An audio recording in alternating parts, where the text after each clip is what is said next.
Pretend the baby is mine, whispered the Alpha King to the disgraced woman nobody wanted.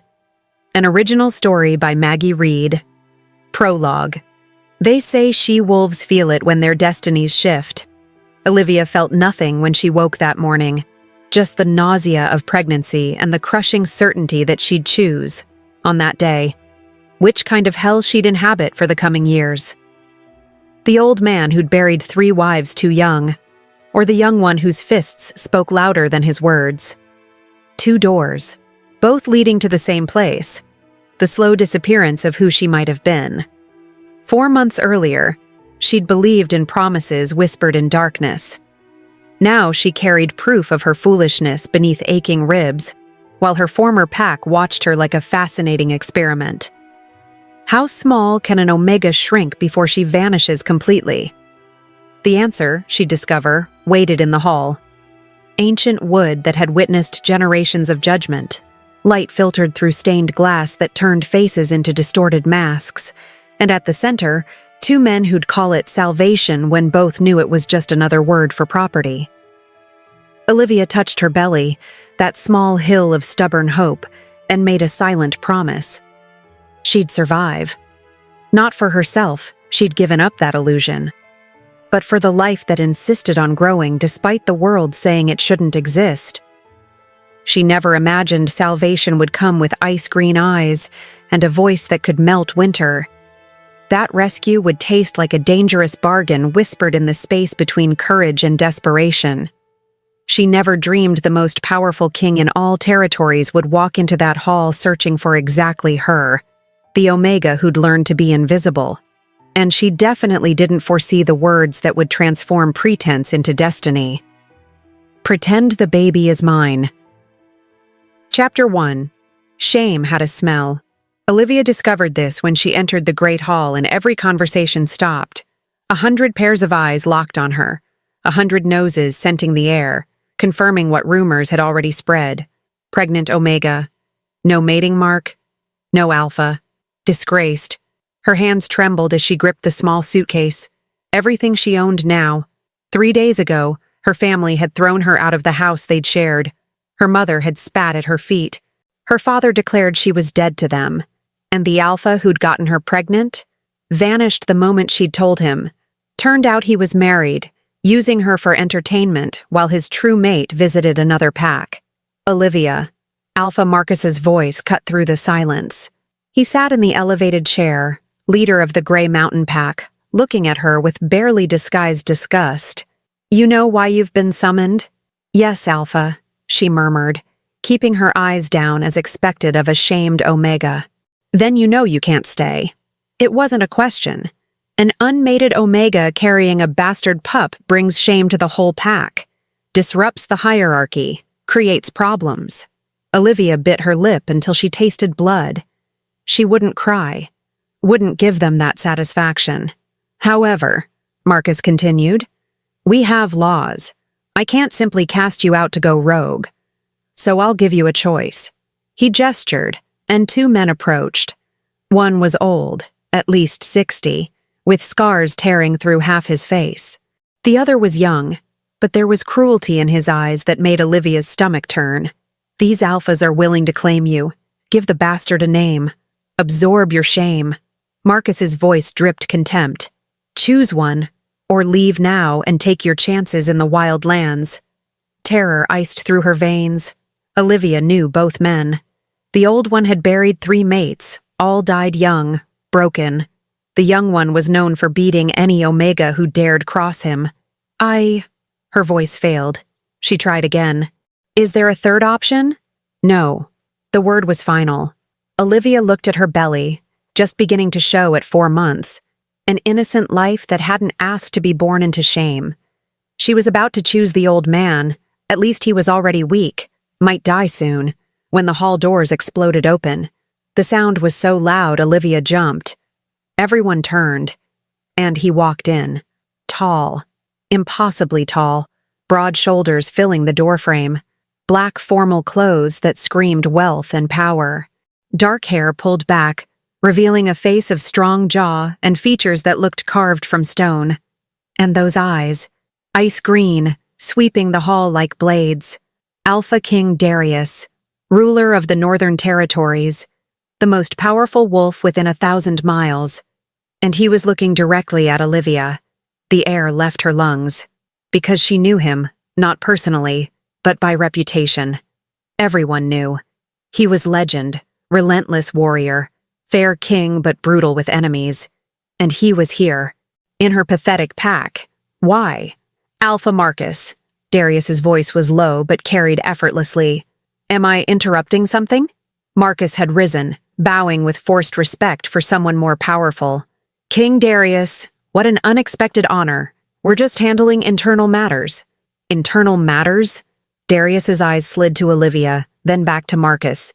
Like forcing a pregnant Omega to choose between two alphas known for abuse? Shocked silence. How did you— We didn't— Marcus stammered. I have spies in every pack, Darius said casually. And I've heard disturbing things about this one. Outdated practices, Omega punishment, ignoring the new laws I've implemented. He stepped forward, and power radiated from him in waves. Figured I should see for myself. He moved through the hall, straight to Olivia. She froze, unable to look away even when every instinct screamed to bow, submit. Darius stopped before her, studying her with an intensity that made her skin tingle. Your name? He asked. Oh, Olivia. The word came out shaky. Olivia. He repeated it like testing it on his tongue. And the child is yours? Yes. The father? Gone. When he found out. Something dark crossed his face. Then, completely unexpected, Darius turned to the entire hall. This Omega is under my protection now. Anyone who touches her answers to me. Chaos erupted. Shouts. Protests. Marcus demanding explanations. But Darius ignored it all. Instead, he leaned in, voice dropping so only Olivia heard. Pretend the baby is mine, he whispered, and there was urgency in those words. Pretend, and I'll get you out of here. Save you both. But you need to trust me. Now. Olivia should say no, should ask why, what he'd gain, what it would cost. But when she looked into those ice green eyes and saw something she didn't expect, sincerity, determination, promise, she found herself nodding. And Darius, Alpha King of the Northern Territories, extended his hand to the disgraced Omega nobody wanted, and when she placed her trembling hand in his, everything changed. Chapter 2. The journey to the Northern Castle took 3 days. Olivia traveled in a luxurious carriage, soft leather, warm blankets, even small pillows. So different from the life she'd known it felt like a dream, or nightmare, depending on the angle. Darius rode alongside, leading an escort of 20 warriors. He hadn't spoken much since they'd left, just made sure she was comfortable, had food, stopped to rest when needed, as if she were precious. It made no sense. On the second night, they camped in a clearing. Olivia stayed in a tent that was larger than the room she used to call hers. She was trying to process everything when a soft knock startled her. Come in, she said, expecting a servant. Darius entered, and the space shrank instantly. He was too big, too powerful, taking up all the air. Came to see if you're all right, he said, stopping respectfully near the entrance. I am. A lie. She was confused, scared, completely lost. But I need to understand. Why? Why did you save me? Darius was quiet for a long moment. Then, may I sit? Olivia nodded, and he sat in the nearby chair, far enough not to invade her space, close enough to talk. 4 months ago, he began, my sister died in childbirth. She was everything to me, the only family I had left. And the pup didn't survive either. Pain crossed his face, raw and real. Since then, I've been walking without purpose. King of vast territories, but no heir, no family, no reason beyond duty. He looked at her, and there was vulnerability she didn't expect. When my spies reported about you, a pregnant Omega being forced into an impossible choice, something inside me woke up. I thought maybe we could help each other. How? Olivia asked, though she already suspected the answer. You need protection. A home to raise your pup. I need an heir. someone to continue my line when I'm gone. He leaned forward. So I'm proposing an arrangement. You pretend the child is mine. We give the world a story of secret mating. And in return, I guarantee you and your child have everything you need, forever. And what do you get? Olivia asked suspiciously. Besides an heir? Company. Purpose. He shrugged. And maybe, with time, something more. But only if you want it. No obligation beyond maintaining the pretense. It sounded too good. Olivia had learned nothing came free. And if I say no, then I take you to neutral territory, give you enough resources to start over, and you never see me again. His eyes held hers. But honestly, Olivia, I think we're each other's best chance. She wanted not to believe him, but there was sincerity in his voice. And desperately, she needed hope. All right, she said slowly, but I have conditions. Interest flashed in his eyes. Name them. First, my child will know the truth when they're old enough. I won't raise them in a complete lie. Agreed. Second, if you find your true mate, you'll let me go without a fight. Something painful crossed his face, but he nodded. Agreed. Third, never ever force me into anything physical I don't want. That shouldn't even be a condition, Darius said, voice hardening. It's a basic right. But yes, never. Olivia took a deep breath. Then we have a deal. Darius extended his hand, formal, like sealing a business transaction. When she took it, warmth ran up her arm. Just from the pregnancy, she told herself. Nothing more. But when their eyes met, there was something there. The promise of something she wasn't ready to name. On the third day, they arrived at the northern castle. And Olivia stopped, mouth open. It was a fortress of dark stone against gray sky. Towers that seemed to scrape clouds. Thick walls, vast gardens, hundreds of wolves moving in organized patrols. It's impressive, she managed to say. It's home, Darius replied, helping her down from the carriage. You're home now. He guided her through massive gates, through courtyards where warriors trained, down corridors lined with ancient tapestries. Wolves stopped to bow as they passed. Servants stared with barely disguised curiosity. The pregnant Omega the king had brought home. The whispers were already starting. Finally, they stopped before ornate doors. Your chambers, Darius said, pushing them open. Olivia stepped inside and almost cried. It was a full suite. Bedroom with an enormous bed, sitting room with plush sofas, bathroom with a marble tub, and through another door, a smaller room, already prepared as a nursery. Carved wooden crib, tiny clothes folded, stuffed toys waiting. You prepared all this, she whispered. As soon as I decided to get you, Darius admitted. I wanted you to feel welcome. Olivia touched the crib with trembling fingers. No one had ever done something like this for her. No one had ever cared. Thank you, she said, and tears burned her eyes. For all of this. For giving me choice when no one else would. You deserve choices, Darius said softly. He stepped closer, hesitated, then gently touched her shoulder. And you deserve to know. I won't lie to you beyond the necessary pretense. If you ask me something, I'll answer honestly. Then tell me one thing. Olivia turned, facing him. What do you really want? Deep down. Why would a king do all this for a broken Omega carrying another man's child? Darius was quiet. Then, softly, because when I saw you in that hall, small, terrified, but still trying to be brave, I saw my sister. I saw every Omega who's ever been forced, used, discarded. His eyes held hers. And I thought, not anymore. Not this one. This one I save. The truth in those words broke through all her defenses. You're a good man, Olivia said, almost an accusation. I try to be. He smiled, small but real. Now rest. Tomorrow we'll announce officially, and then the pretense begins. After he left, Olivia sank onto the absurdly soft bed, and for the first time in months, she let herself believe. Maybe, just maybe, everything would be okay. Chapter 3. The announcement was made at dawn. Olivia stood beside Darius on the balcony of the Great Hall, looking out at hundreds of gathered wolves. All the important members of the Northern Pack, advisors, warriors, elders, all wanting to see the mysterious Omega the king had brought home. "My pack!"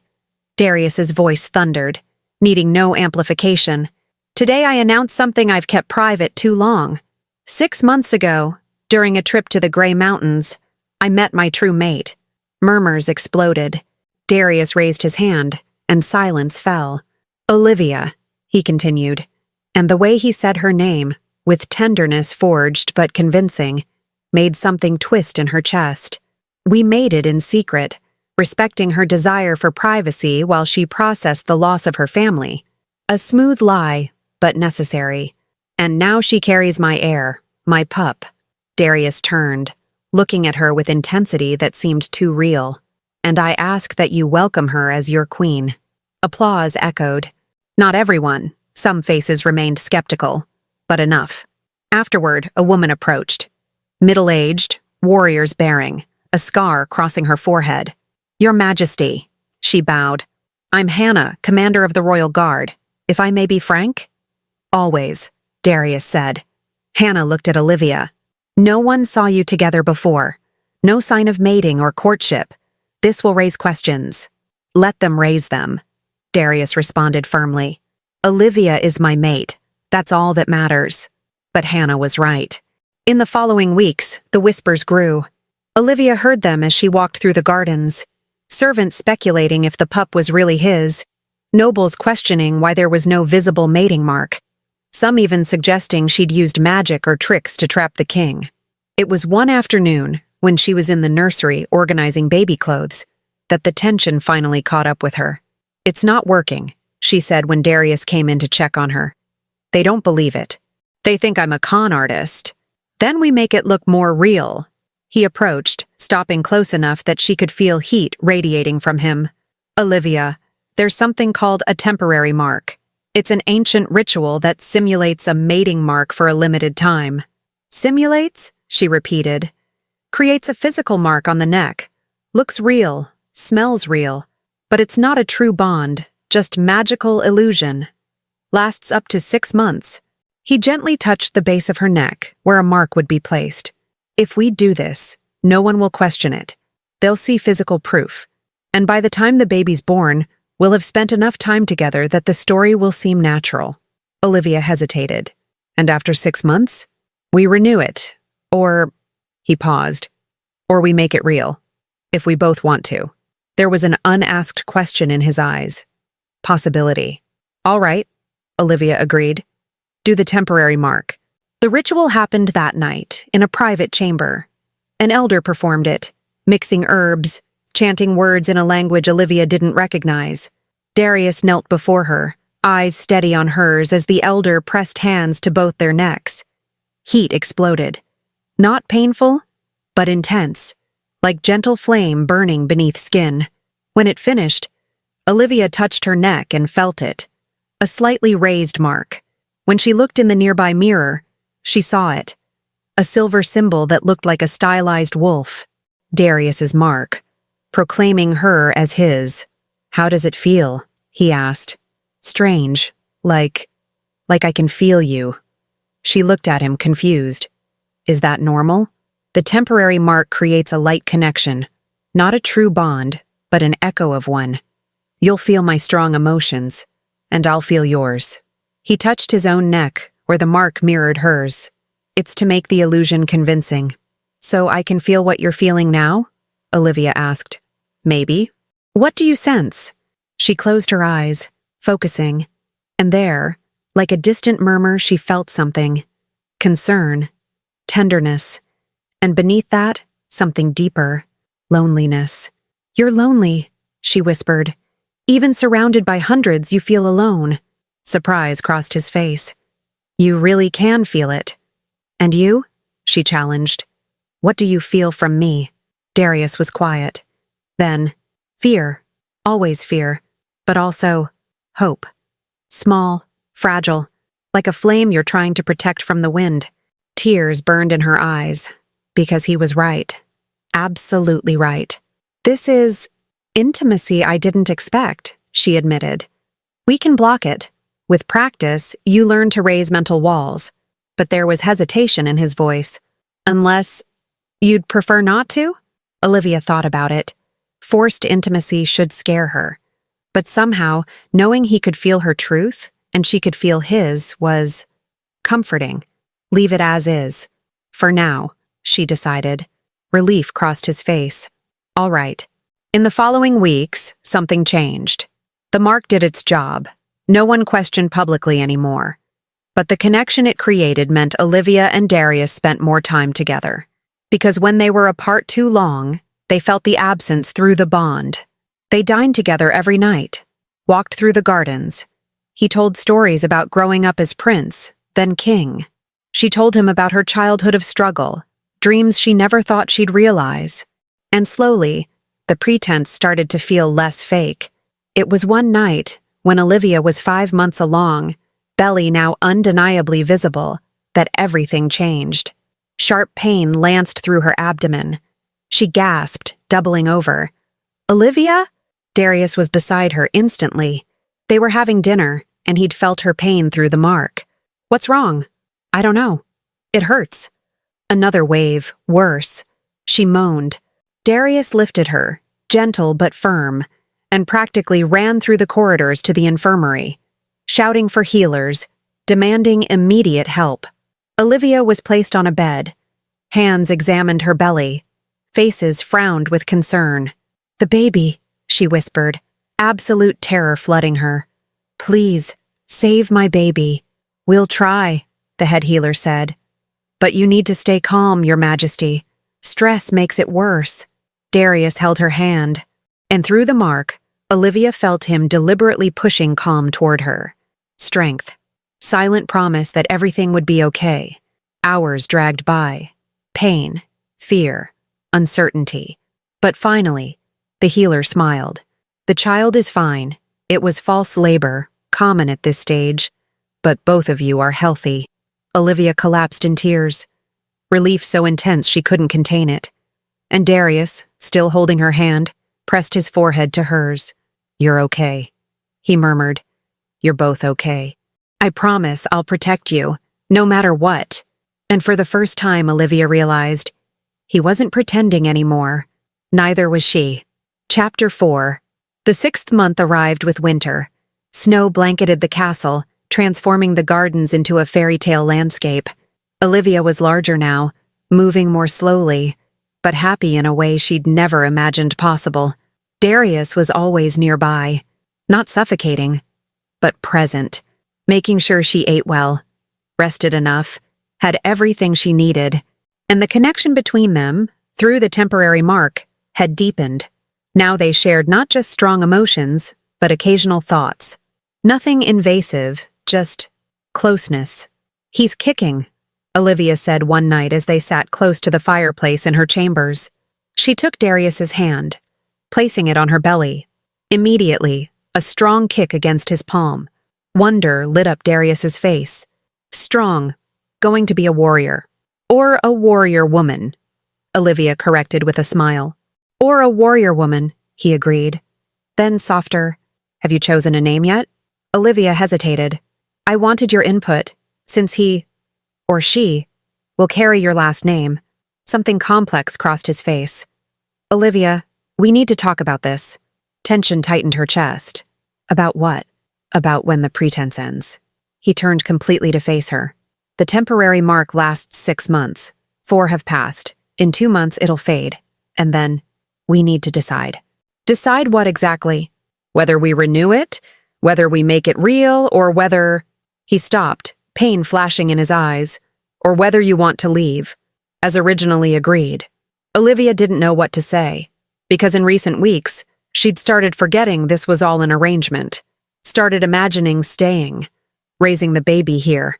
With Darius beside her. Not as a king doing a favor, but as something more. What if I don't know yet? She asked quietly. Then we have 2 months to figure it out. He took her hand, intertwining fingers. But Olivia, you need to know. I don't want you to leave. These months with you, have been the happiest I've had in years. And it's not just because of the baby. Her heart raced. Darius, I'm falling in love with you, he said simply. Brutal honesty. Slowly, but irrevocably. And if you stay, it won't be because of obligation or arrangement. It'll be because I choose you. As a true partner. As queen. As mate. Tears burned in her eyes. You know this baby isn't yours. Biologically. And I don't care. He touched her belly gently. This child will be mine in every way that matters. I'll love them, protect them, raise them as my own. Because they'll be yours. And that's enough.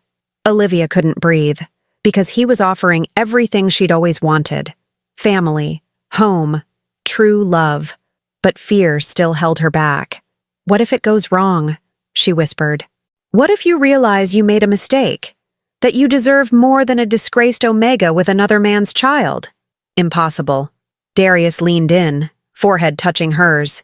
Because you're the strongest woman I know. You survived rejection, shame, loss, and still kept your kindness. Still protected your pup. That's true worth, Olivia. Before she could respond, urgent knocking on the door interrupted them. Your Majesty, Hannah's voice called out. We have a problem. Darius opened the door, irritation clear. What is it? Alpha Stefan from the Grey Mountains is here, with a delegation, demanding immediate audience. Terror iced through Olivia's veins. Stefan, leader of the pack that had cast her out. What did he want? Tell him I'll receive him in an hour, Darius ordered. He says it's about the queen.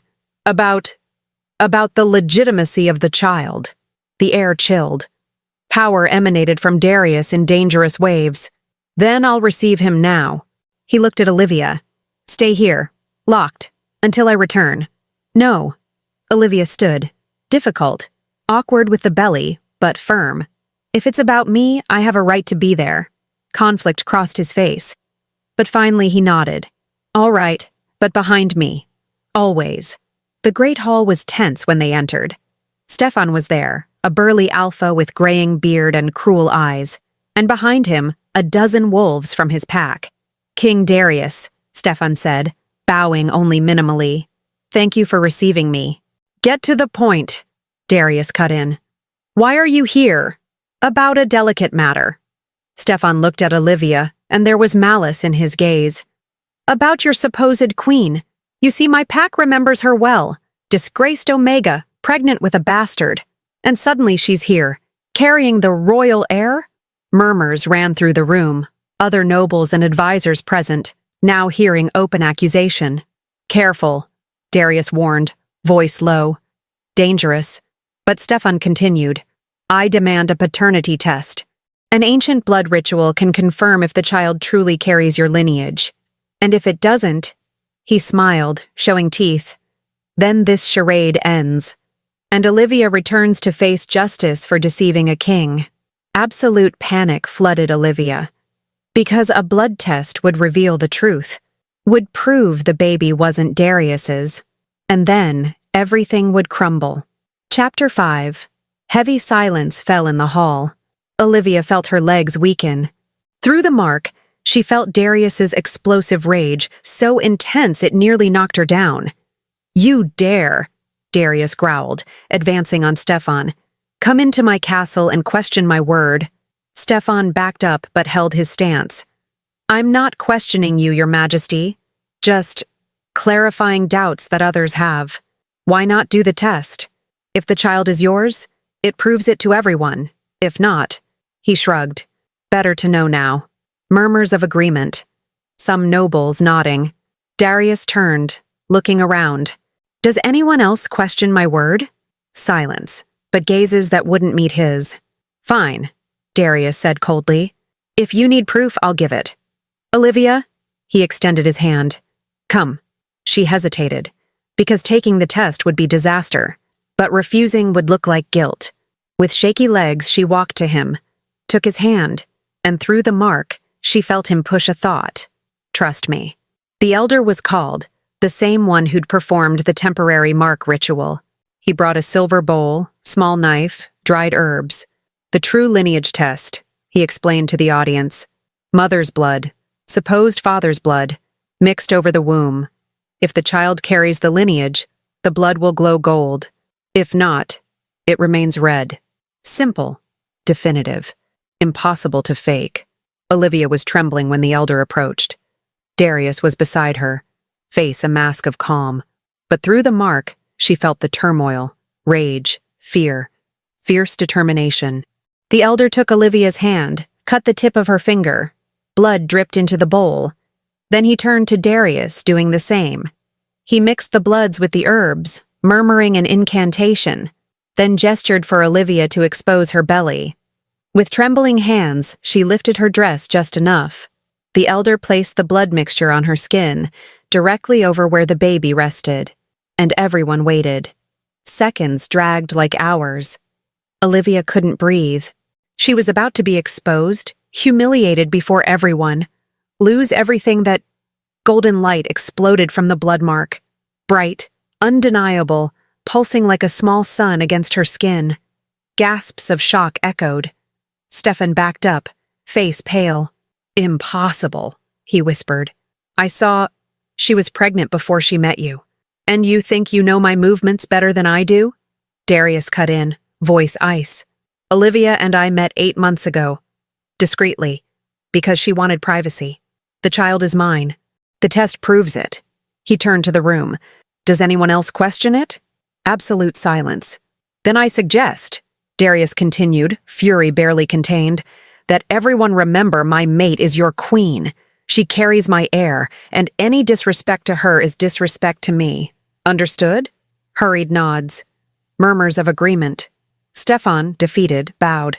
"My apologies, Your Majesty. I meant no offense. But you gave it." Darius stepped closer, dominating. "And now you'll return to your pack and spread the word. Queen Olivia is untouchable." End of discussion. "Yes, Your Majesty." After everyone left, Olivia collapsed into a nearby chair. Legs still shaking, heart pounding. "How?" she whispered when they were alone. "The test should have failed. The baby isn't yours." Darius knelt before her, taking her hands. "The temporary mark does more than simulate a bond. When applied to a pregnant Omega, it also magically adjusts the child's lineage. Temporary, but enough to fool tests." He touched her belly gently. "I knew someone would eventually challenge us, so I made sure the mark covered that too." Relief so intense flooded Olivia that she collapsed in tears. "You planned everything, from the beginning. I planned to protect you, yes." He wiped her tears with his thumbs. "Because even though it's pretense, even though it's arrangement, you matter to me, and I wouldn't let anyone hurt you." "Why?" she sobbed. "Why do you care so much?" "Because you made me feel again," Darius admitted, voice rough. "Because these months watching you grow, hearing your dreams, feeling your hopes through the mark, made me realize I don't want a life alone. I want this. You, the child. A real family." He pressed his forehead to hers. "And I know it's not mine biologically. But Olivia, I swear, I'll love this baby as if it were. I'll raise them, protect them, give them everything I had and more. Because they'll be ours. If you'll let me." Olivia couldn't hold back anymore. The walls she'd built, the fear she'd carried, everything crumbled. "I love you too," she whispered. "I tried not to, tried to keep distance. But you're kind and strong, and you cared when no one else did. How could I not love you?" The smile that lit up his face was devastating. "You love me?" "Yes." Desperately. He pulled her into an embrace, gentle, conscious of the belly between them, but so firm she felt safe for the first time in months. "Then stay," he murmured into her hair. "Not as part of a deal, but because you love me, because you want to build a life with me." "And the temporary mark?" Olivia asked. "In 2 months it'll fade. Then we make a new one, the true one." He pulled back just enough to look in her eyes. "Permanent mating mark. Bond that neither magic nor time can break." "If you want, I want," Olivia said without hesitation. "But what if you regret it? When you realize you're bound to me?" "Impossible." He kissed her forehead. Because you're the best thing that's happened to me. And I'll spend every day proving it. In the following weeks, something changed. No more pretense. No more faking.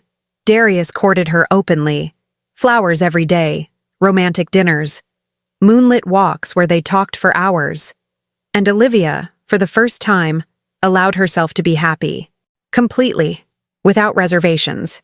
But of course, happiness never lasted untouched. Because one afternoon, when Olivia was in the nursery arranging baby clothes, sharp pain lanced through her belly. Different from before. More intense. More definitive. "Darius!" she screamed through the mark, pushing pure panic.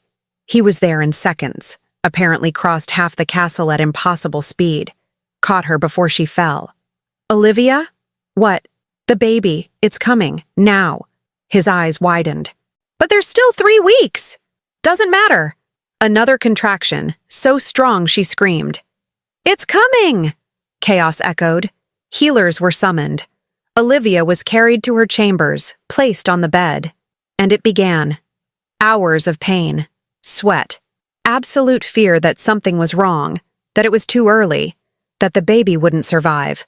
But through it all, Darius was there, holding her hand, murmuring promises, pushing strength through the mark when she had none left. "You can do this," he said when she cried that she couldn't anymore. "You're the strongest person I know. Just a little more. Please." And finally, after an eternity, a cry filled the room. Sharp, strong, alive. "It's a boy," the healer announced, placing a tiny baby wrapped in a blanket in Olivia's arms. She looked at her son, so small, so perfect, and collapsed in tears. "Is he okay?" she sobbed.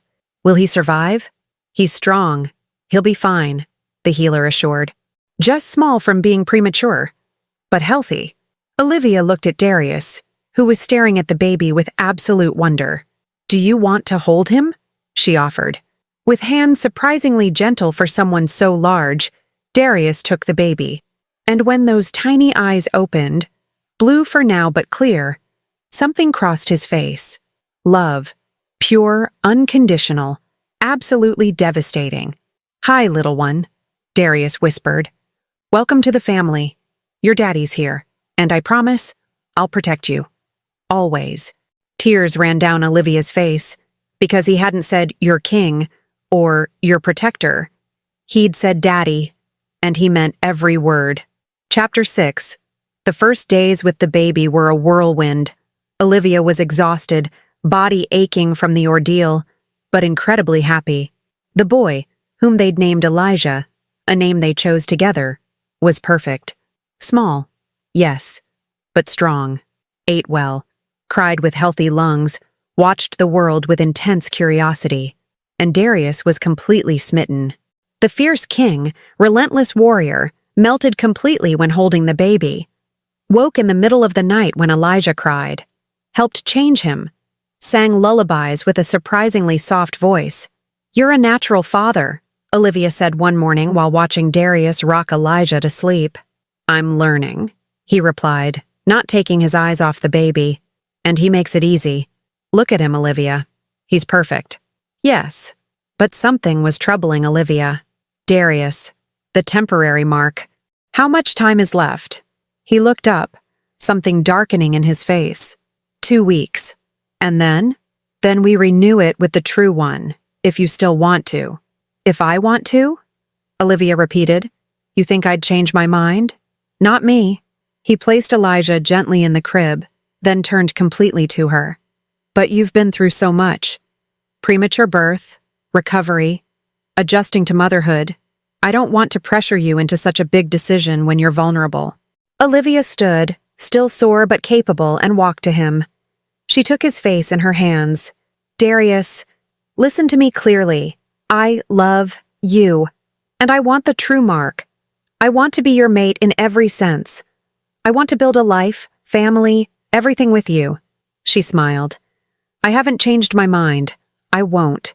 Relief so intense crossed his face that she knew he'd been afraid. This powerful king had been afraid of losing her. "Then we'll do it," he said, pulling her into a careful embrace. "The true mark. Permanent bond. You and me. You, me, and Elijah, she corrected. Our family, Darius agreed. And he kissed her, soft, sweet, full of promise. But of course, fate had one last challenge. Because 3 days later, when the temporary mark was nearly fading, Hannah brought news. Your Majesty, she said, finding Darius and Olivia in the gardens. There's a visitor, from the east. He says he's the baby's father. The world stopped. Olivia felt blood freeze. No, he wouldn't come. Not after. He's here, Hannah confirmed. And he's invoking the ancient right of blood claim.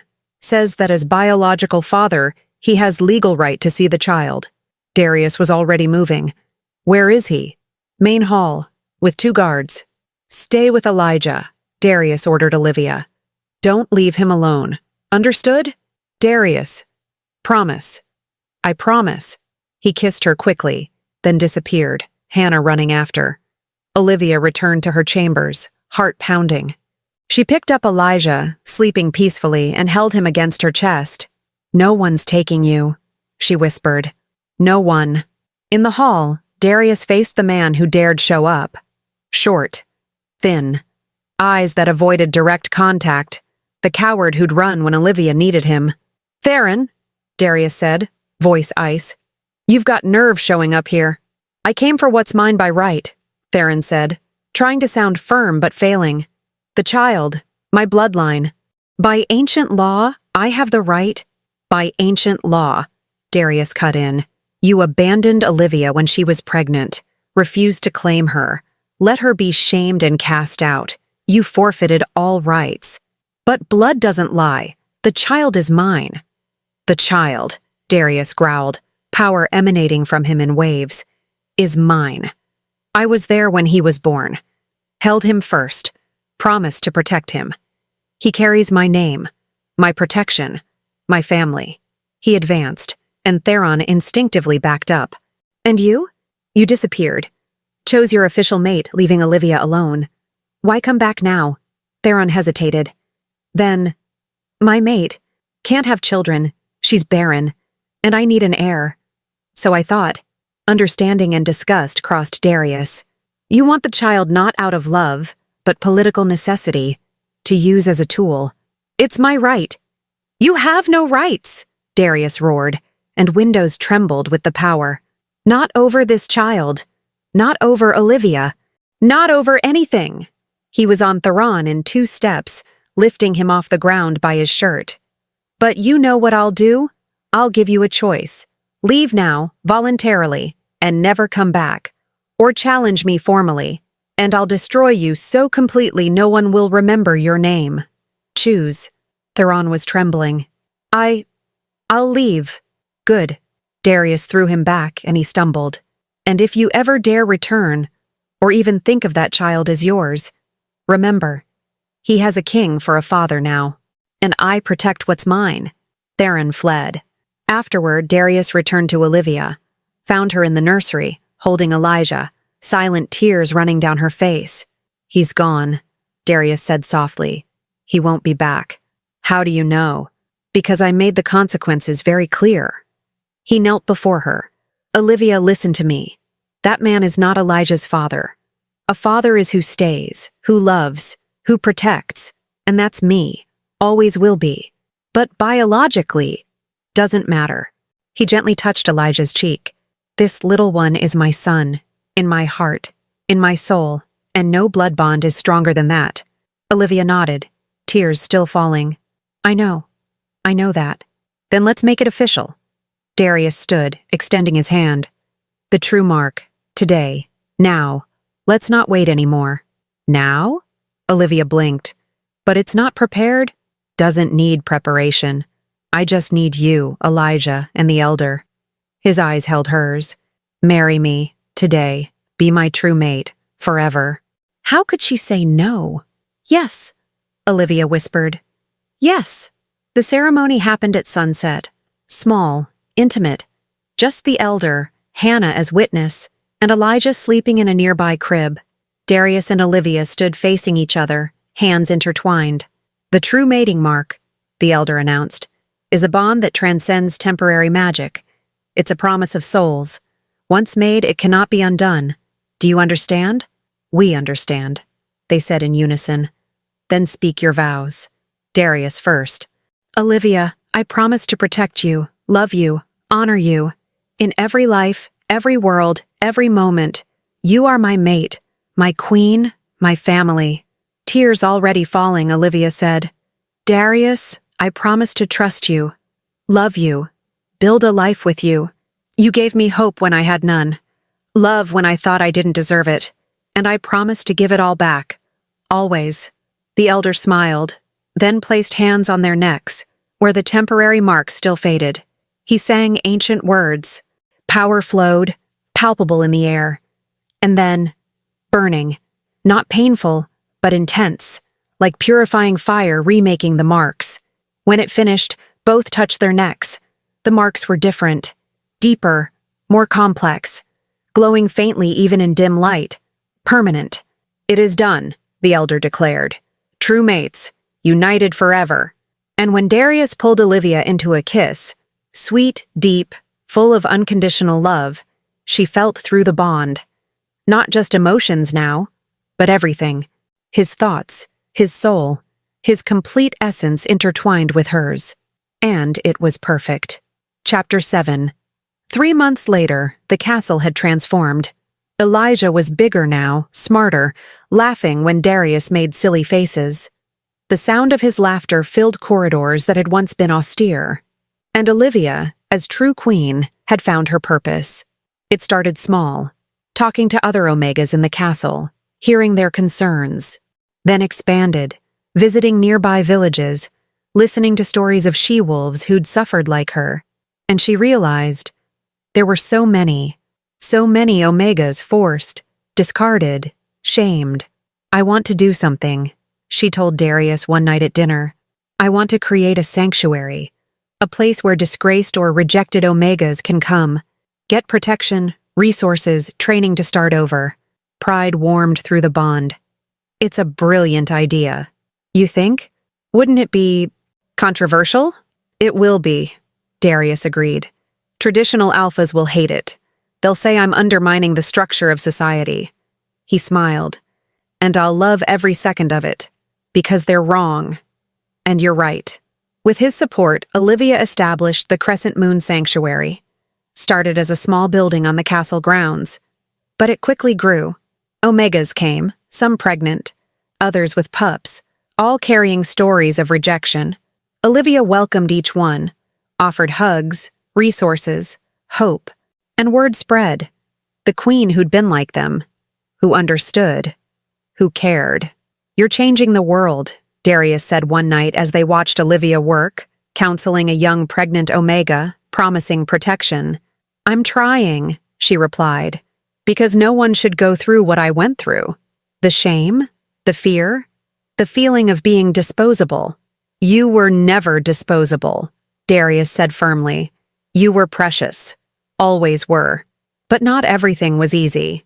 Some alphas, as Darius predicted, resented it, complained that Omegas were getting too independent, that natural hierarchy was being destroyed, and one in particular, Alpha Roderick from the Western lands, decided to act. I've heard rumors, Roderick said during a council meeting, about the Queen, about her history. Immediate tension filled the room. Darius straightened, eyes narrowing. What rumors? He asked dangerously. That Prince Elijah isn't really your blood. That the Queen was a disgraced Omega you saved out of pity. Roderick leaned forward. And that this whole story of secret mating is a lie to cover up the shame. Deathly silence. Olivia, sitting beside Darius as an equal, felt absolute fury explode through the bond. Careful, Darius said, each word cutting like a blade. What you're suggesting? I'm not suggesting, I'm stating. Roderick looked around. And I demand proof. A new test. Because if the throne's heir doesn't carry your blood, Your Majesty, that's deception affecting all territories. We already did a test, Olivia said, forcing her voice calm. Months ago, in front of everyone. Tests can be manipulated, especially with a temporary mark involved. Roderick smiled, not kindly. But now you have the true mark. So, a new test will be infallible. Darius was on his feet, power emanating. You just questioned my honor, accused my maid of deception, and you're demanding I subject my son to an invasive ritual. Give me one reason not to challenge you right now. Because others think the same, Roderick said, gesturing to the advisors. And if you refuse the test, it only confirms suspicions. Murmurs. Some agreeing, others uncomfortable. Olivia looked at Darius through the bond. Can we refuse? We can, he responded. But then doubt will always remain. Better to face it and end it now. She nodded. Decision made. All right, Olivia said aloud. We'll do a new test, but with conditions. Roderick raised an eyebrow. Conditions? If the test proves Elijah is Darius's son, and it will, then you, Alpha Roderick, will publicly apologize and fund the Crescent Moon Sanctuary for 5 years. Surprise crossed his face, then arrogance. Agreed. And when it fails, you resign as queen and return to where you came from. No, Darius cut in. She's never going anywhere. But if by some miracle the test fails, I'll abdicate. Is that enough? Shock echoed. A king offering to abdicate? Darius! Olivia whispered through the bond. You can't. I can, because I know the truth. And I'll prove it. Agreed, Roderick said, clearly thinking he'd won. The test was scheduled for 2 days later. Gave time for Olivia to panic completely. What if it fails? She said in the privacy of their chambers. The true mark doesn't have the same protective effect as the temporary one, does it? No, Darius admitted. But there's another factor. Something I didn't mention before. What? He picked up Elijah, now awake, watching curiously, and held him gently. When a baby is born while the mother carries a temporary mark, the magic doesn't disappear completely. It leaves an imprint in the child. He looked at Olivia. Elijah was born while you still had my mark. So there's a trace of my essence in him. Not true blood, but magical echo. Enough to pass the test, I hope. But there was uncertainty in his eyes. The night before the test, neither of them slept. Olivia stayed holding Elijah, memorizing every feature of his face, in case everything fell apart. If we lose, she whispered, what happens? We won't lose, Darius said, but held them both tighter. The test happened in the Great Hall. Hundreds gathered. Not just the Northern Court, but representatives from all territories. All wanting to see. Elijah was in Olivia's arms, blissfully unaware of the tension. The elder performed the ritual, more elaborate this time. No possibility of failure or manipulation. Darius's blood. Olivia's blood. A tiny drop of Elijah's blood. Just a prick on his little foot, making him cry. Olivia soothed him, whispering promises she might not be able to keep. The elder mixed the bloods, chanted. Power pulsed through the room. And then the blood began to glow. Not gold. Not immediately. First red. Then pink. Then gold. Pure gold light, undeniable, filling the bowl and reflecting on the walls. Shocked silence. Then applause echoed. The test confirms, the elder announced. Elijah carries King Darius's lineage. He is the legitimate heir. Olivia collapsed in tears of relief. Darius pulled her and Elijah into a fierce embrace. I told you, he murmured. Told you everything would be okay. Roderick was pale, clearly shocked. But he honored the deal, bowed low. I apologize, Your Majesty. To both of you, I was wrong. Yes, you were, Darius said coldly. And now you'll fund the sanctuary. As promised. That night, alone finally, Olivia asked, Were you sure that it would work? No, Darius admitted. But I was willing to risk everything. Because you two are my everything. And when he kissed her, deep, intense, full of relief and love and promise, Olivia knew they'd won. Not just the test, but everything. Together. Chapter 8. 2 years later, the castle was unrecognizable. Not physically, the towers still rose imposing, gardens still flourished. But the spirit had changed. Children's laughter echoed through corridors. The Crescent Moon Sanctuary had expanded to 3 buildings, housing dozens of omegas and pups. And Elijah, now almost 3 years old, ran everywhere with boundless energy. "Daddy!" he yelled, running to Darius, who'd just entered the dining hall. "Look what I drew." Darius took the paper, studying seriously what appeared to be a creature with many legs. "It's magnificent," he said with such seriousness that Olivia hid a smile. "Is it a dragon?" "It's a wolf. Our wolf." Elijah pointed proudly. "Ah, of course. I can see it now." Darius lifted the boy, sitting him on his shoulders. "As talented as you are brave." Elijah laughed, grabbing Darius's hair. "When can I shift? Like you." "When you're older," Darius answered patiently. They'd had this conversation dozens of times. "Your wolf is still sleeping, but one day he'll wake up, and then I'll teach you everything." "Promise?" "Promise." Olivia watched the scene, heart-warming. Darius was an incredible father, patient, playful, but also firm when needed. And Elijah adored him completely. Never asked about the other father. For him, Darius was dad. Always had been. Always would be. "Dinner's ready," Olivia announced. "And Elijah, you need to wash your hands." "But Mom, no buts. Go." With a dramatic sigh that made both adults smile, Elijah ran to the bathroom. "He's growing so fast," Olivia said, leaning into Darius when he pulled her into an embrace. "He is. Soon he'll be a warrior, a king, maybe." Darius kissed her hair. "And it's all thanks to you. You raised him with love when the world said he was shame." "We raised him," she corrected. "Together." "Together," he agreed. But that night, after Elijah went to sleep, news arrived that would change everything. Hannah entered the royal chambers, face serious. "Your Majesties, forgive the intrusion, but there's a situation." "What kind?" Darius asked, immediately alert. "An Omega arrived at the sanctuary, from the Grey Mountains where you met." Hannah hesitated. She brought information about a conspiracy. Tension ran through Olivia's body. "Conspiracy? Against you. A group of traditional alphas, led by Alpha Marcus, the one who tried to force you to choose between abusers." Hannah looked between them. "They're planning to challenge the reforms, want to tear down the sanctuary, reverse Omega rights, and if necessary, depose you, Your Majesty." Fury exploded through the bond from both sides. "They dare," Darius growled.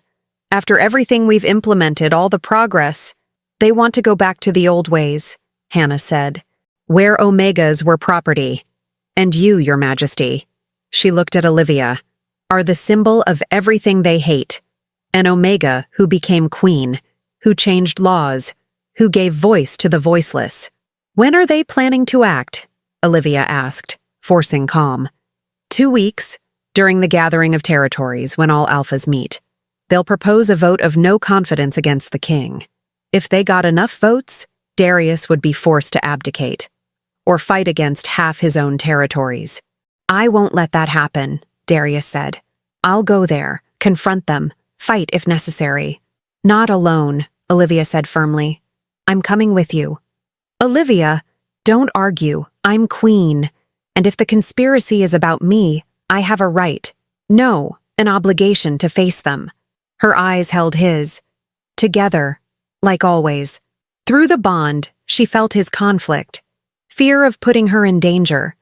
But also, pride, admiration. Together, he finally agreed. The 2 weeks passed in frantic preparation. Darius gathered allies, alphas who supported reforms, betas who saw value in the changes, omegas who'd benefited, built a coalition. Olivia, for her part, collected stories from every omega who'd passed through the sanctuary. Testimonies of abuse, rejection, survival, weapons not of violence but of truth. And the night before they left, she went to Elijah's room. He was sleeping, arms around a stuffed wolf Darius had given him as a gift. So small, so innocent. "If something happens to me," Olivia whispered, knowing Darius was listening through the bond, "promise you'll take care of him, that you'll tell him stories about me." that you'll make him know he was loved. Nothing will happen, Darius responded, appearing in the doorway, because I'll protect you both, whatever it costs. And if you have to choose between protecting me and keeping the throne, he crossed the room, pulling her into an embrace. There's no choice. You and Elijah are more important than any throne. If I have to abdicate to keep you safe, I'll do it without hesitation. Darius, no argument. You're my everything. He pressed his forehead to hers, but it won't come to that, because we're going to win. We'll prove that change is possible, that Omegas deserve respect, and that anyone who disagrees can answer to me. The gathering of territories happened in a neutral fortress. Hundreds of alphas gathered. The energy was tense, dangerous. Everyone knew confrontation was coming. Olivia entered beside Darius, head held high, wearing her best queen attire, refusing to show fear even when every pair of eyes assessed her. King Darius. Alpha Marcus stood, older now but still arrogant. And your queen. What a surprise that you brought the Omega. Queen Olivia has as much right to be here as anyone, Darius said firmly. And any disrespect to her will be treated as disrespect to me. Of course, of course. Marcus smiled, not kindly. But since she's here, perhaps she can clarify something. Your reforms, that sanctuary, those radical ideas about Omega rights, where did they come from? From basic compassion, Olivia answered before Darius could. From understanding that Omegas are people, not property. From wanting a better world for my son. Your son, Marcus repeated. The heir.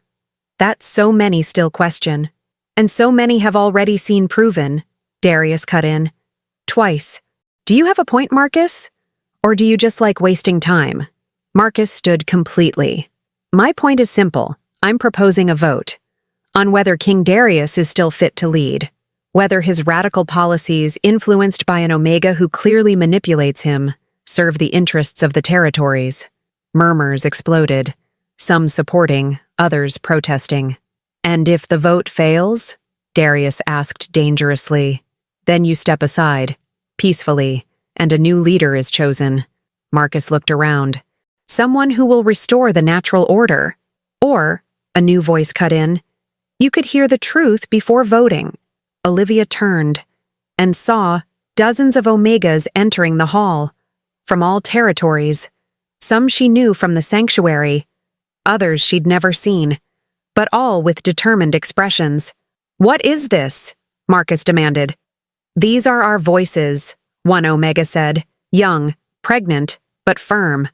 The voices you never heard, and we're going to speak, now. And one by one, they told their stories. Of abuse, of rejection, of being treated as less than nothing, but also of salvation, of how the sanctuary had given them a second chance, how Queen Olivia had listened, helped, proved that Omegas could be strong. She gave us hope, one said, tears running down her face. When the world said we were trash, she said we were valuable. And he, another pointed to Darius, had the courage to challenge tradition. To say the old ways were wrong, that's not weakness, it's true leadership. The room was silent now. Even alphas who'd come ready to vote against seemed moved. Finally, Marcus spoke, touching stories. But they don't change facts. Hierarchy exists for a reason. Hierarchy exists to serve, not dominate, Darius cut in. And if you and others can't see that, then you don't deserve to lead. He stood, power radiating. So, let's do it differently. Not a vote on my leadership, but on the reforms. Let every alpha here decide. Do we want a society where Omegas have rights? Where abuse is punished? Where everyone, alpha, beta, Omega, has a voice? He looked around. Or do we want to go back to days where strength was the only right? Where the weak suffered and the powerful did what they wanted? Vote. But no. Whatever the result, I won't back down. I'll keep fighting for change. Because it's right. And because my mate taught me that courage isn't never being afraid. It's doing what's right despite the fear.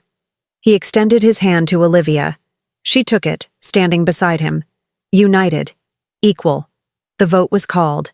And when the results came, not unanimous but clear majority, support for the reforms won.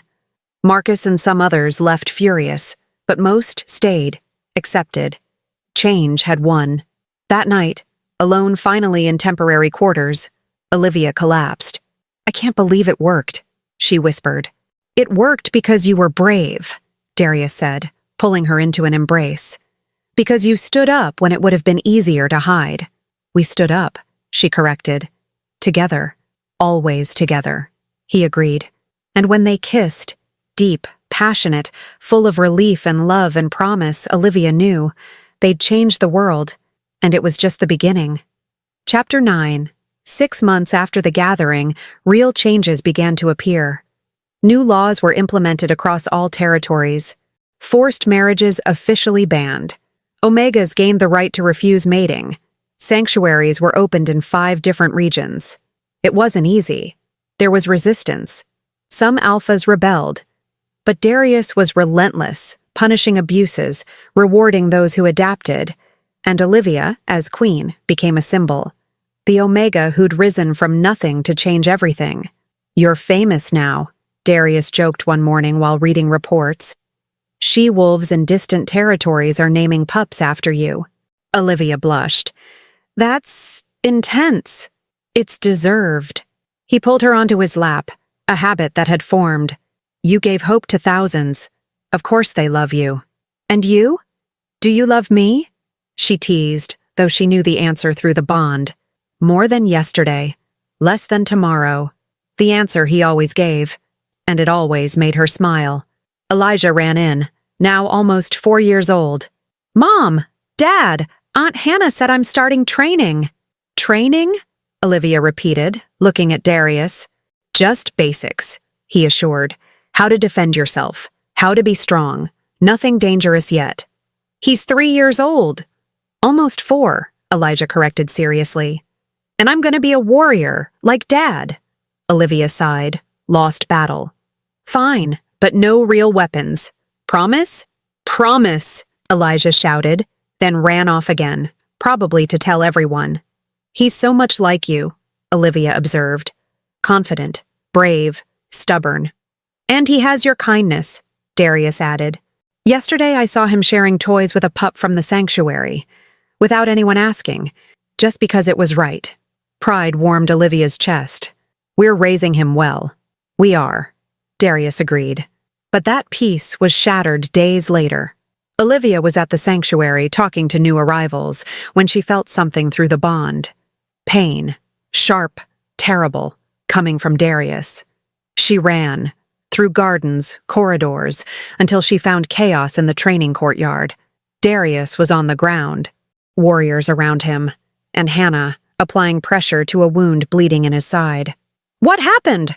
Olivia screamed, falling to her knees beside him. "Assassin," Hannah said through clenched teeth. "Disguised as a recruit. Got past defenses. Attacked during training." "I'm fine," Darius managed to say, face pale with pain. "Just a scratch." "It's not a scratch," Olivia yelled, tears already falling. Through the bond, she felt everything, pain, weakness, but also something more, poison. The blade was poisoned, the healer who'd just arrived confirmed. "We need to get him to the infirmary, now." Everything became a blur. Darius being carried, healers working frantically. Olivia held his hand, refusing to leave, pushing strength through the bond even as her own energy failed. "Not you too," a healer said gently. "Your Majesty, you'll exhaust yourself. Doesn't matter. Save him." Hours dragged by. The poison was rare, difficult to treat, but slowly, the healers managed to stabilize him. When Darius finally woke, Olivia was beside the bed, holding his hand, dried tears marking her face. "Hey," he said hoarsely, "why are you crying?" "Because I almost lost you, you idiot," she sobbed. "Why didn't you protect yourself better? Got caught off guard."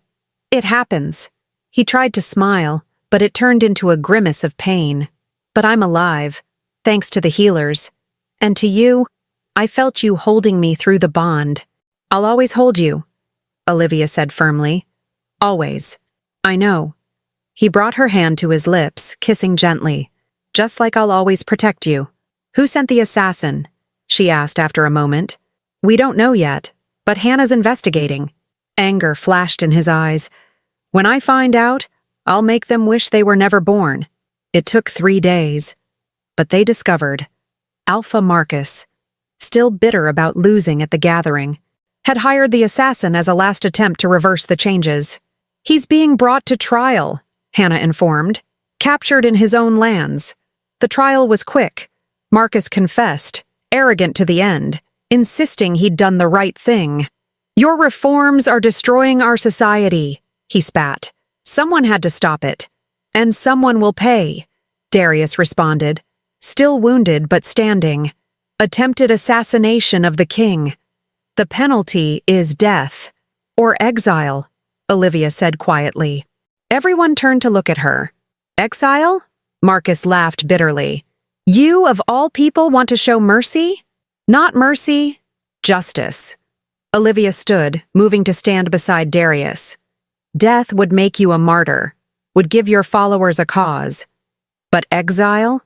Living knowing you failed? That the change you hated will continue without you? That's true punishment. Admiration flowed through the bond. Darius looked at her, then at Marcus. Queen Olivia has spoken, and I agree. He leaned forward. Marcus, you are exiled. From the northern lands and all allied territories. If you ever return, death will be immediate. Go, and live with your failure. Marcus was led away, and Olivia felt, not satisfaction, but closure. Thank you, Darius said that night, for reminding me that leadership isn't just strength, it's wisdom. I learned from the best, she replied, leaning into him carefully, conscious of his wounds still healing. Weeks passed. Darius recovered completely, and life returned to normal, or close to it. But one night, Olivia woke with a strange feeling, nausea rolling through her. She ran to the bathroom, vomiting violently. When she came out, Darius was waiting, concern clear. Are you okay? I think I ate something bad, she said. But the bond showed he didn't believe it. Neither did she, because she knew these symptoms, remembered them very well. Olivia, Darius said slowly, when was your last cycle? She stopped, thought, and realized. 6 weeks ago. Silence. Then cautious hope sparked in his eyes. You think? I don't know. Maybe. They called a healer in the morning. Simple test confirmed. Pregnant. 4 weeks. And this time, different from Elijah, the child was biologically theirs. Hers and Darius's. Fruit of true love, not deception or pain. We're having a baby, Olivia whispered, tears falling, this time from pure joy. We're having a baby, Darius repeated, voice full of wonder, and he pulled her into an embrace, gentle, reverent, like she was the most precious thing in the world. Elijah's going to be a big brother, she laughed through tears. He'll be great at it, Darius agreed. Just like we'll be great parents. Again. And when they kissed, sweet, deep, full of promise of the future, Olivia knew. Their family was growing, and everything they'd been through, pain, struggle, triumph, had been worth it. Chapter 10. 5 years later, the garden was full of laughter. Elijah, now 8 years old, tall and strong, was chasing his 4-year-old sister Luna, who screamed with delight as she ran. Her dark hair flew behind her, so much like Olivia it hurt the heart. And in Darius's arms, the youngest, Gabriel, 2 years old, watched everything with big, curious eyes. They're going to hurt themselves, Olivia said, but she was smiling. They'll be fine, Darius assured, adjusting Gabriel on his hip. Elijah knows to be careful with his sister. As if confirming, Elijah slowed when Luna stumbled, catching her before she fell. You have to watch where you step, he said seriously. I know, Luna responded, then ran again. Olivia shook her head, laughing softly.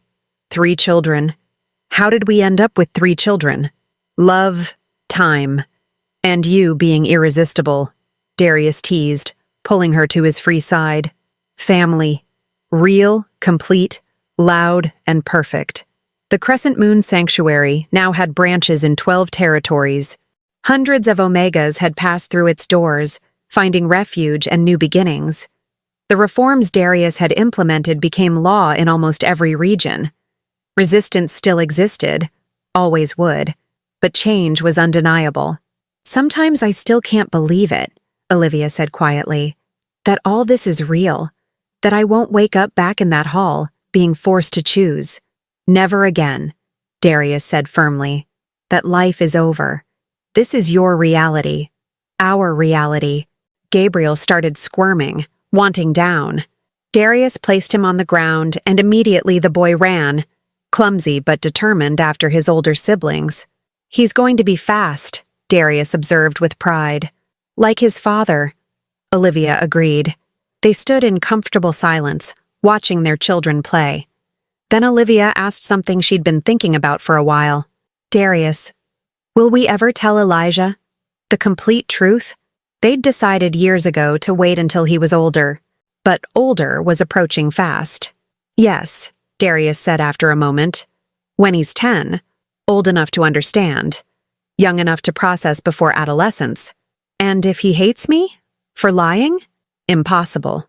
Darius turned, holding her face. Because we'll explain that every choice was made with love, that you didn't want him growing up in shame, and that I chose him, not out of obligation, but because I loved you, and therefore loved him. And if he wants to meet the other one, Olivia whispered, old fear resurfacing. Then we'll help him find him. But something tells me, Darius looked to where Elijah was helping Luna climb a tree, that he already knows who his real father is, and it's not a matter of blood. As if hearing, Elijah looked back. Dad, come see how high I climbed. Coming, Darius responded. Then to Olivia, see? To him, I'm just Dad, and I always will be. Elijah ran to them, pride stamped on his face. When can I start real training? King training? When you're 12. Darius repeated the standard answer. But you're learning the basics well. Hannah says you're a natural. It's because I want to be like you, Elijah said simply. Strong, fair, a good king. Emotion tightened Darius's throat. He knelt, getting to the boy's level. Elijah, listen. You don't have to be king to be great. You just have to be you. Kind, brave, loyal. Those qualities are worth more than any crown. But I still want to be king. When you're old, Elijah added quickly, making Olivia laugh. Deal. When I'm very, very old. Darius messed his hair. Now go. Help Luna before she falls. After Elijah ran back, Olivia said softly, he's going to be an amazing king, even not being your blood. He is mine, Darius corrected firmly, in every way that matters, and anyone who says different answers to me. That night, after the children were asleep, a long process involving 3 different stories, 2 glasses of water, and Gabriel escaping bed twice, Darius and Olivia finally had a moment alone. They sat on the balcony of their chambers, looking at the stars. Remember the first night you brought me here? Olivia asked. I was so scared, certain it was a mistake, that you'd realize and send me away. And I was terrified of messing up, Darius admitted. Of saying something wrong and losing my chance at having a family again. Look at us now, she said, leaning into him. 3 children. Prosperous kingdom. Real change. All thanks to you. He kissed her hair. Your courage inspired everything. Our courage, she corrected. Because we did it together. Always together, he agreed. Through the bond, 5 years strong, never weakening, they felt each other's emotions. Deep love, contentment, gratitude for everything they'd built. Darius, Olivia said after a moment. Thank you. For what? For seeing value in me when no one else did. For choosing to save me when it would have been easier to pass by. For giving me home, family, love. Tears shone in her eyes. For everything. Olivia. He turned, holding her face in his hands. You don't need to thank me for loving you.